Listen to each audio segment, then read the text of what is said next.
So a very good evening to everyone, and thank you very much for joining us at this time. And we're very excited to give you more information about our Masters of Science in Infectious Disease Emergencies over the next 45 minutes or so.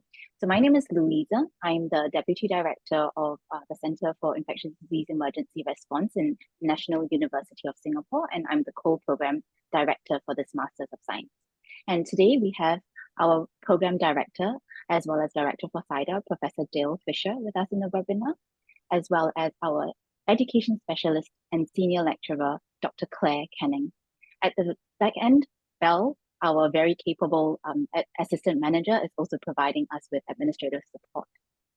So for those of you who are in today with us, I hope that you may have already seen our CIDER website, where most of the information that you will need to understand our admission requirements, as well as how to apply to our program, will be up on our website. But let me take you through quickly how to navigate our website. Okay. So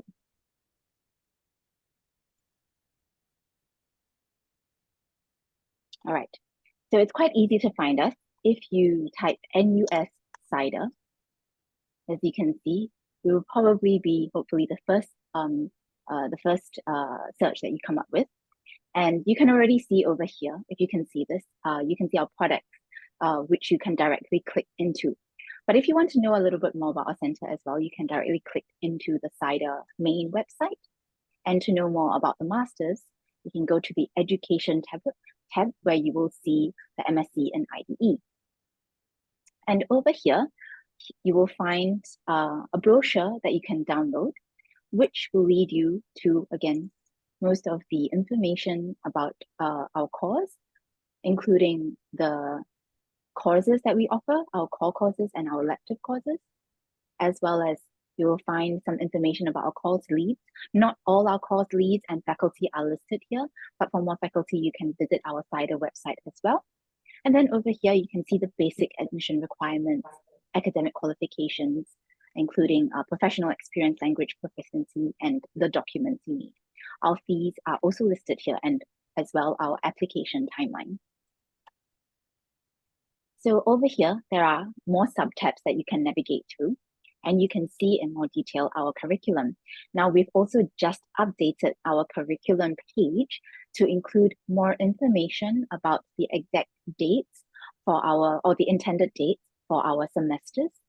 So our program runs, you can read a little bit more about how our program runs. We do offer a slightly different timetable to the very traditional types of master's programs. So we have a face-to-face session over the first 3 weeks starting each semester. And then the rest of the semester will be stretched across about 11 to 14 weeks, where you will have weekly lessons in the evenings. And we will conclude each semester with 2 more weeks of face-to-face learning. So we will go through this in a little bit more detail later. Over here, we've also updated some basic descriptions about the courses that we offer, both the core and our electives, where you can have a bit of a read. And for those of you who are wondering about course credits and how to graduate, in our study plan, you will see the course combinations that you can take over the course of your semesters for full-time students, as well as part-time students. For part-time students, we will be also posting a little bit more information, or you can ask us how to make your study plan. Right, so then as you can see, the rest of the subtabs are quite straightforward. There's admission requirements again. In the application, we do encourage you to click on this, especially there are some tips for how to apply. And as well, you can see the guides from the university as to how to fill in the admission form online. Again, we have our fees listed and then some general FAQs. Okay, so now I will pass the time to Professor Dale Fisher to also introduce the course a little bit more and to say a few words. Prof. Fisher, please. Hi, Louisa. Can you hear me all right? Yes. So I just thought I'd take everyone back a few steps into how we got where we are. Firstly, thanks to all the people that are online. You've got no idea how exciting it is when people are showing interest in doing all this, because up until recently, it's just do the work for no no sort of reward, if you like, but just seeing people that regard this as something they'd like to do is very encouraging for us. The vision for the whole program was really to train for future employment, sure, in outbreak preparedness and response, but it's also to train for non-outbreak work, because most of the time there's no outbreak. And that's why some of the courses, which including the 3 core courses in leadership, communications, and surveillance and epidemiology, for instance, they'll cut across your whole career if you're in this industry. But then moving on from that, I really wanted to see us spend time on each of the pillars, the pillars of outbreak response, whether it's infection control or vaccination, and all these different types of things. And to add on to that, these cross-cutting threads across all of the 11 courses, which are the legal frameworks, the ethical frameworks, the role of military and police in outbreaks, because these are relevant in all the various courses. So we've got this sort of integrated, sort of vertical, horizontal mesh, where you really won't leave this course saying anything was left out. I really wanted to create an environment where people attending would also build regional and global networks that you can really have lifelong. You'll be working with dozens of other people in your class, and you'll get to know people from all different walks of life and parts of the world. So we wanted that diversity of participants. We don't want everyone's a doctor from the same country. That's really not how you learn off each other and build a solid network. So you'll be learning off your colleagues in the course, as well as the faculty. And the faculty, of course, Louisa showed you a picture briefly, but they're just amazing. They're knowledgeable, they're experienced in the field, they've got a global reach because of my relationship with WHO and other organizations over the last 20 years. We recruited Claire about a year ago, who you'll meet in a second. She's our educational specialist, and so you're not getting it from a couple of doctors, you're getting an education person specifically brought in to make sure that this course is professional, feasible, the assessment is reasonable. We're not going to have a whole lot of exams at the end, for instance, because we want it to be more about engagement. And if people are falling behind, then we'll pick them up along the way, sort of thing.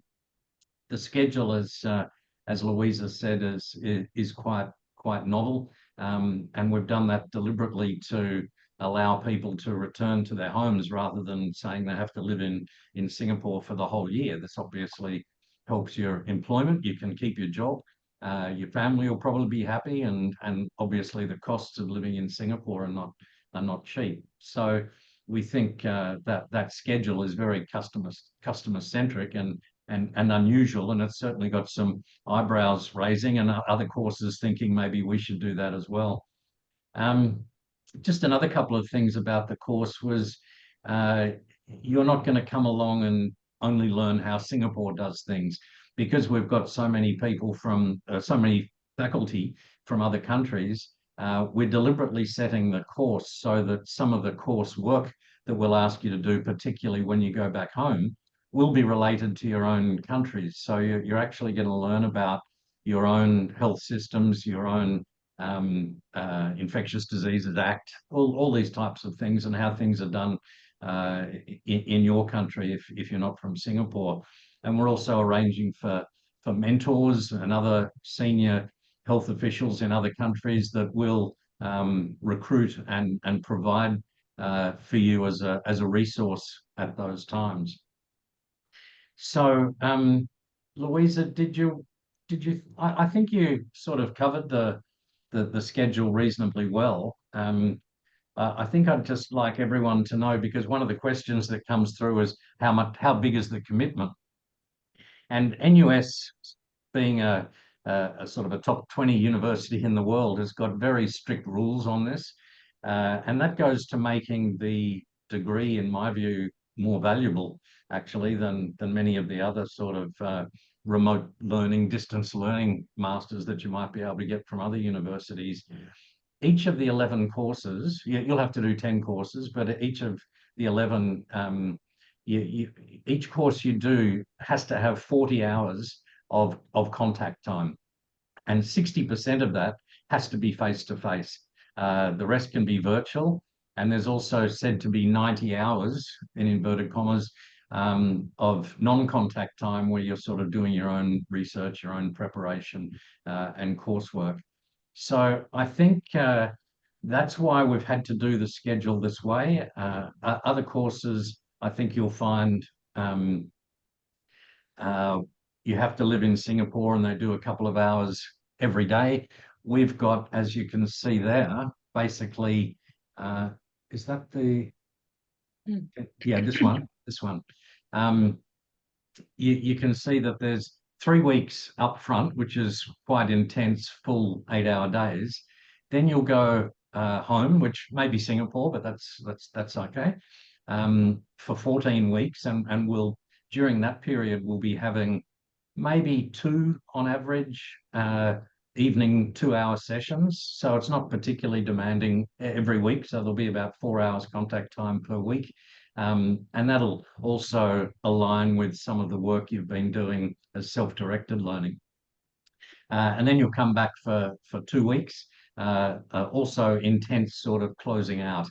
There's 5 courses in the first semester, 6 in the second. So there's a couple of different ways you can do this. And then you come back for the second semester, you can see the dates there, 3 weeks, 11 weeks, and 2 weeks.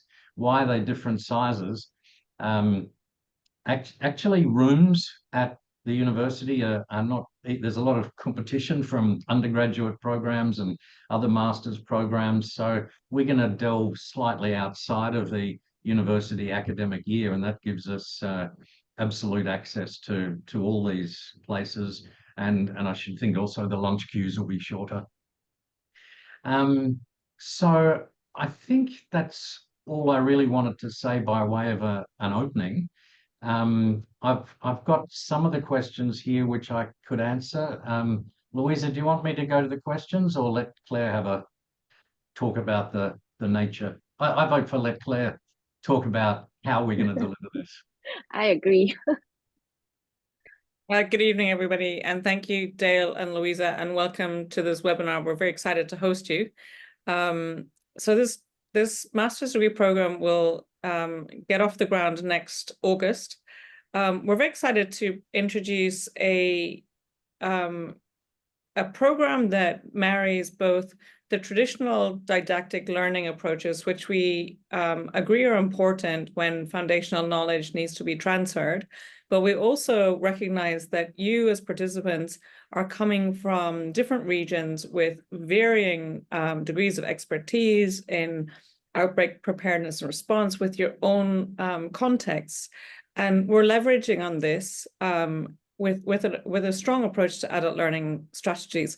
So we envisage having you interact with international world-renowned experts. We will have a lot of panel discussions, but we will also be asking and drawing upon you to share your experiences and work within your group. So we hope to partner you with groups throughout the semester, with a primary focus on you building your network, your strong network for the future when you have to respond to an outbreak. And some of the adult learning strategies that we will be employing include group discussions, debates, going off and fact-finding in your own countries. You will be, as Prof. Dale alluded to, have mentors within your region.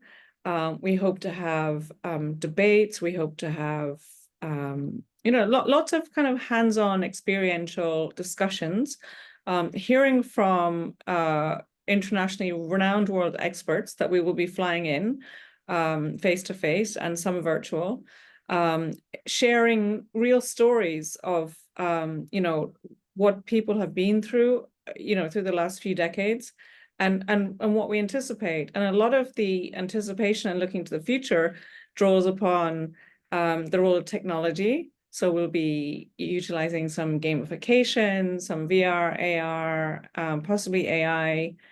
So lots of innovative teaching and learning strategies to make this a really exciting and innovative master's degree program. So I won't go on any further unless you have specific questions for me. But delighted to be here this evening with you all and welcome your questions. Dale, would you like to start off with your list of questions? We also have one question, which I believe also we have had a few potential applicants ask about class scheduling for part-time students. Sure. So firstly, let me say part-time is definitely an option. It's 1 year full-time or 2 years part-time. I would also, but I would ask anyone that wants to do it part-time, given that you're aware of our scheduling now, does that make it more likely that you might want to go full-time? Because you'll actually, in the 12 months, only be in Singapore, only need to be in Singapore for 10 weeks if you do it full-time in 1 year.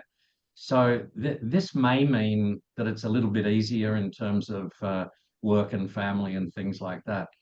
If you do it over 2 years and you're not in Singapore, I think if you're in Singapore, it's easier. But if you're not in Singapore, then that would mean coming and going to Singapore 8 times instead of the 4. So we think it's cheaper and better for you if you fly in, go home, fly in, go home like this, than just stay here the whole time, because it's as I say, you probably have to leave your job, and that's a big impact.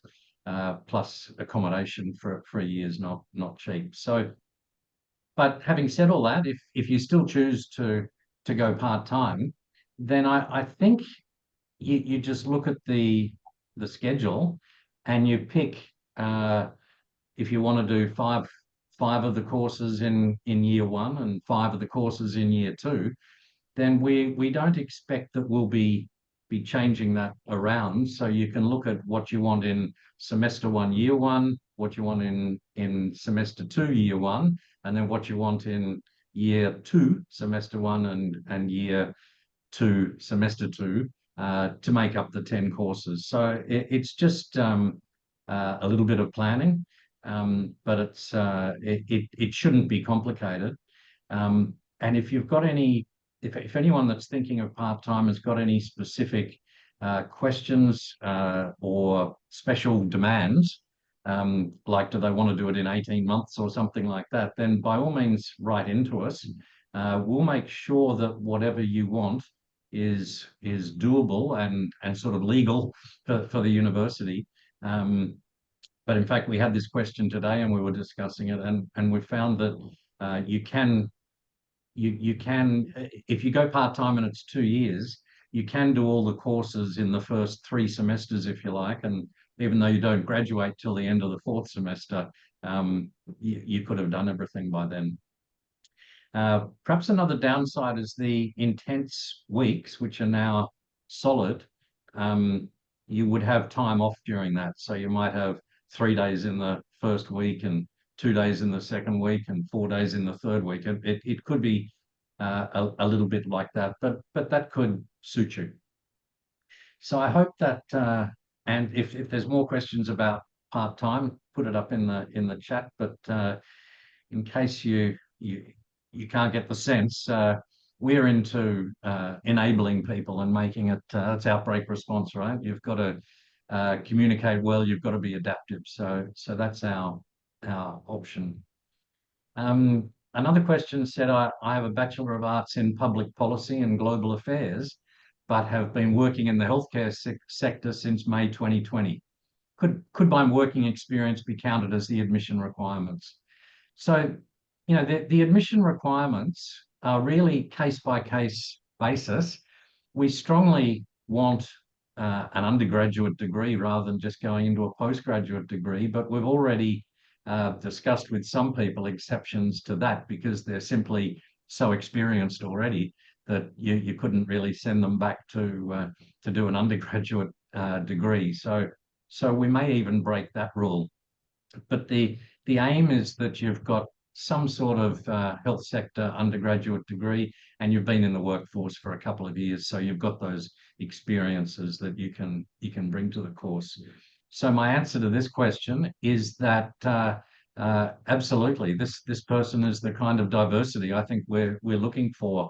When we do a lot of group work, as I say, if you're all sitting around a table and you're all exactly the same, then there's not much to learn off each other. And there was another person that says they do quality assurance in hospital, and that's their main experience. So again, I think anyone in public health, health promotion, health administration, occupational, environmental health, clinical research, these are all people that we would love to see sitting in the room. There's a lot of questions about scholarships. I'm not sure where that came from, but I did put it on my LinkedIn page once. So this is something that we're exploring, and we think there's going to be a good appetite for it. Whether we can get that up for this year, I'm not sure. I'd have to doubt it, or if we do, maybe it'll just be one or two. It'll obviously be means tested. So I think it's really we'd be doing it to promote diversity and to promote access to our course for people from low-income countries. If given what I've said, I would really encourage people, if they don't have their own funding, to look into funding options. You can ask your employer, you can ask your government or any other organisations that might work in your countries that might be prepared to fund it. So please don't wait for us. Go and explore it yourself. There's another question's come up in the Q&A pod. So one of our attendees says, "Hello, I find this course really interesting. I'm a pharmacist by profession." Great. "And during the pandemic, pharmacists were involved in the management.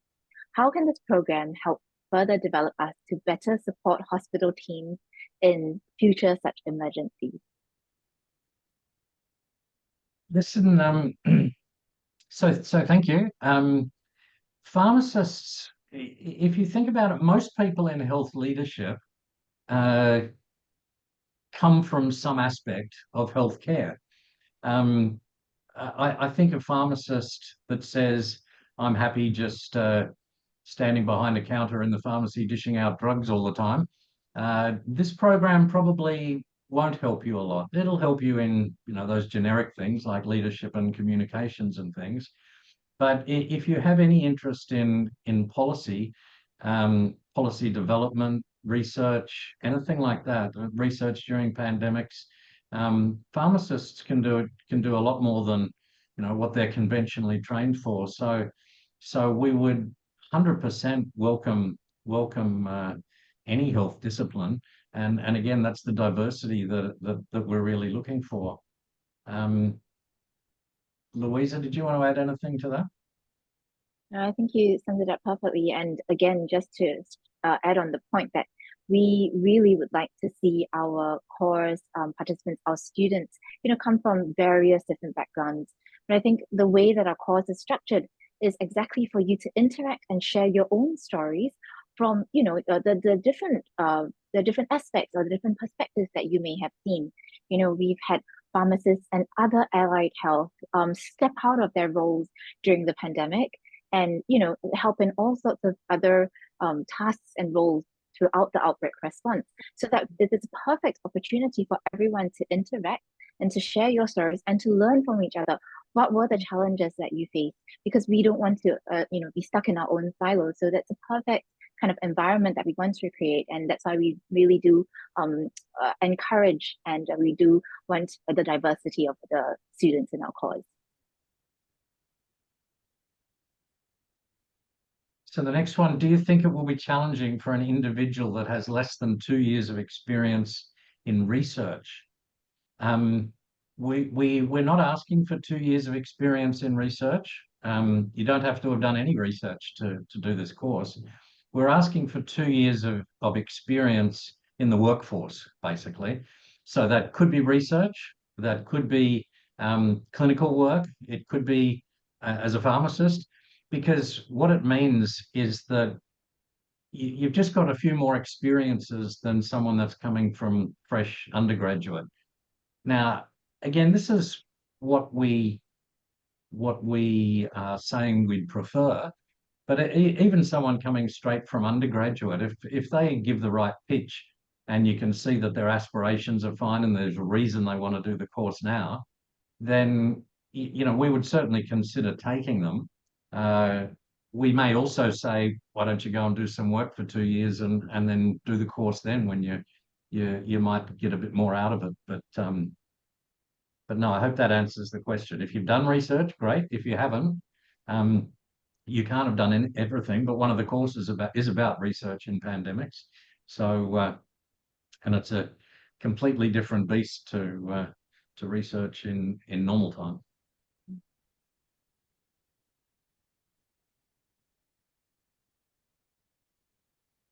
Okay, so far we don't have any questions that are flowing in. If any of our webinar attendees now still have questions that we haven't answered or haven't covered so far, please do feel free to drop your questions into the Q&A panel. And in the meantime, Prof. Dale or Dr. Claire, is there anything that you'd still like to add on the questions that we've discussed so far? Anything that we haven't touched upon that may be useful for our potential applicants? I just wonder if Claire might want to just elaborate on some of the specific efforts that are planned. Maybe some of the panel discussions and who we're planning on getting, things like that. Question without notice, sorry. Thank you, Dale. No, it's a good point to raise. So over the 11 courses that you will choose 10 from, we're actively working to integrate ethics and legal frameworks, the role of technology, the role of the military and police force into all of these courses as much as we can. But at the same time, whilst we recognize that we will have the experts in the field give some didactic, lectures to get you off the ground, we think it's really important that you are exposed to international experts from around the world. And, Dale and Louisa, with their connections, have, a library of international experts that have literally just said, yes, we're on board. So a lot of the things that we're trying to achieve are exposing you to these experts, giving you the opportunity to have Q&A, to listen to real world stories, to engage with your counterparts in your home regions, in your context, but also to leverage on your counterparts in your groups as we learn together. So, we're talking about debates, we're talking about panel discussions, we're talking about, going back into hearing like the real world on the front line stories that experts have been through, that they can share their perceptions of what they experience. And as Dale alluded to earlier, it's not all about the local context of how Singapore managed the recent pandemic, but how we reflect on how other areas in the region did and could manage for future preparedness. So I hope that answers your prompt, Dale. Would you like me to expand on anything more specifically? No. I actually can just touch upon something else that is close to my heart, which is assessment. So I'm an adult learner. I'm a lifelong learner, as is Louisa. Continuing lifelong learners are us. I'm a strong advocate of less is more from an assessment punitive perspective. So from an assessment perspective in this course, we want you to be present. We want you to participate. So participation, active participation is key, because that will drive your learning and your building of your networks. And so we won't be asking you to write essays. We won't be asking you to do, lengthy exams, multiple choice questions. Any assignment or assessment that will be raised in this course will be meaningful and will be appropriate for you to reflect back on as you go further in your career. So I can slot that in as I have an opportunity. Yeah, you also touched on the technology side. And one example you also touched on was in the one way of educating people, training people, is with serious games. So one of the things we intend to do is get a serious game on outbreak response, and you can actually do it. We don't give you a lecture on this is what it looks like, here's some slides of it. You actually go and play the game, and then we debrief on how it was as a learning tool. So this is all the sort of adult learning approach rather than just didactic standing up in front of a classroom.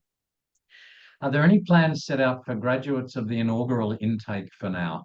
For example, will graduates of the program have some aid in seeking out and obtaining positions that can utilize what the course provides?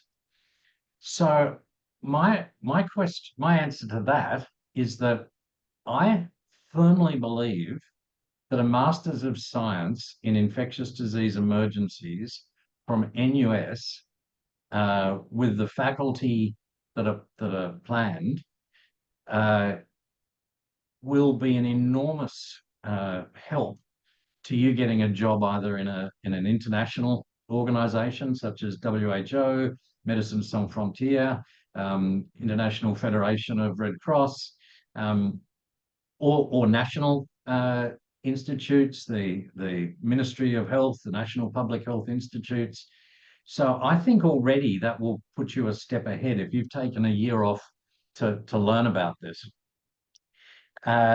We obviously can't promise that we'll get you a job, but anyone that performs well in the course, which I expect everyone will, I would be happy to write references for instance, and it's not a big world.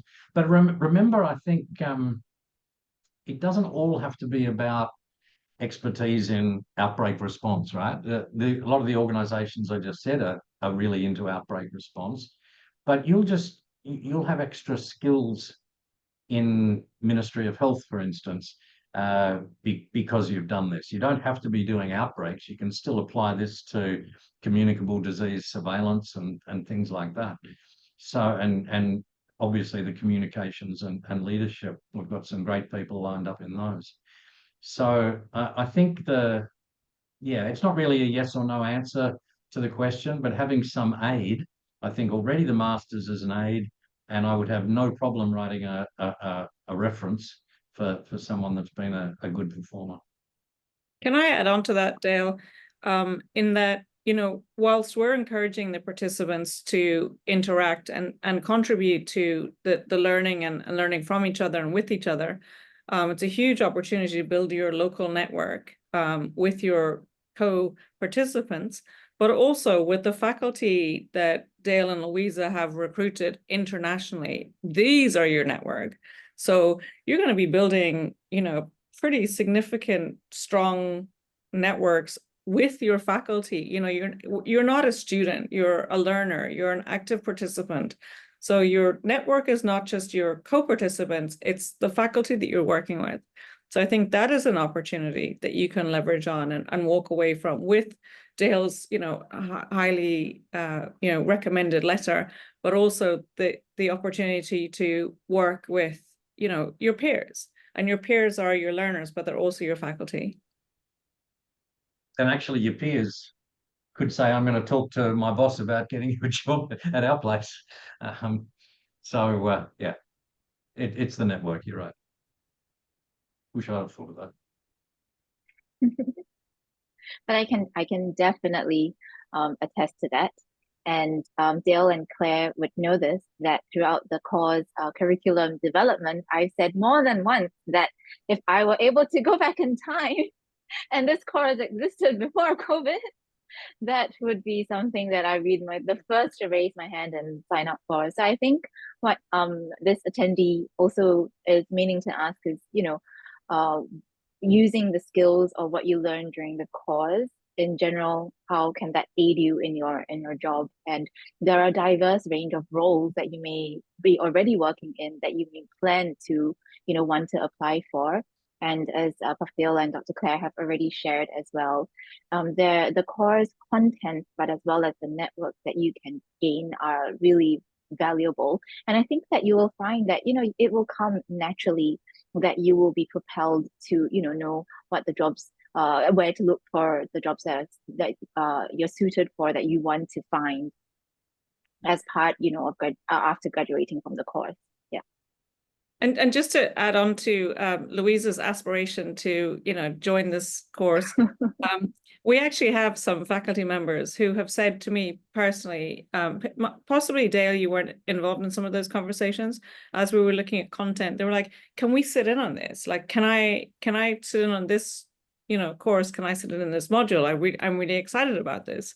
And of course, yes, that's the level of enthusiasm that we're attracting. So our faculty want to be participants as well as being faculty. So I think that is a really good example of the fact that your peers will be your peers as participants, but also the faculty you will be part of the faculty. And as you graduate, hopefully we will bring you back in as contributing faculty.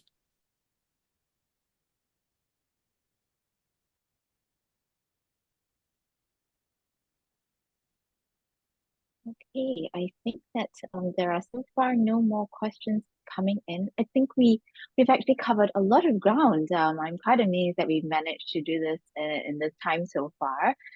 Thanks everyone who sent in your questions. I will give another maybe 10 seconds for anyone with any more last minute questions or anything that you want to ask. But please do remember that you can, of course, reach our team through our CIDER email at any time if you want to ask questions. If you have any difficulties that you meet throughout the application process, because we are using a generic, standard form that is through the NUS platform for all graduate programs. Sometimes, it can be a little bit difficult to navigate. You might be a little bit unsure of the wording that they use. So if you do meet with any uncertainties and you're not really sure how to fill in this section, please do feel free to email us anytime, and our administrative team will be more than happy to help you out with that. So I think I've not received any more questions. Yes. Yes, I did forget to mention another advantage, I guess, of this course is the textbook. So the textbook is no replacement for the course, but it will come out in the next month, and it's like 500 pages written by 100 authors from all around the world, and this will serve as a lot of the content for the book. So, and such a book doesn't exist. The content for infectious disease outbreak preparedness and response has never been assembled in one place before. So, if you follow our social media and our LinkedIn and my LinkedIn or whatever, when it's available, and I'm really talking weeks away, do have a look at that. It'll be available online. And you can also find out more about the book through our website too. I was going to ask for closing remarks. So is there anything that you wanted to add on to that, Claire? No, just thank you all for your interest this evening, and we hope to see more enthusiasm from you, and we hope that you join us on this very exciting, innovative program. And I think the one thing I would say is that we have a really strong admin team behind the scenes who you don't see today, but they have been instrumental thus far. So I think a big shout out to our team as well that you don't see. You did perfectly thumbs up. Again, thank you everyone who's taken your time this evening to attend our webinar. We hope it has been useful. And again, please pass along the information to any of the friends or colleagues who may be interested in the course. And feel free to hand out our website, tell them where to download the brochure. And we hope to hear from you and see your application letters coming in soon. Thank you everyone. Have a good evening.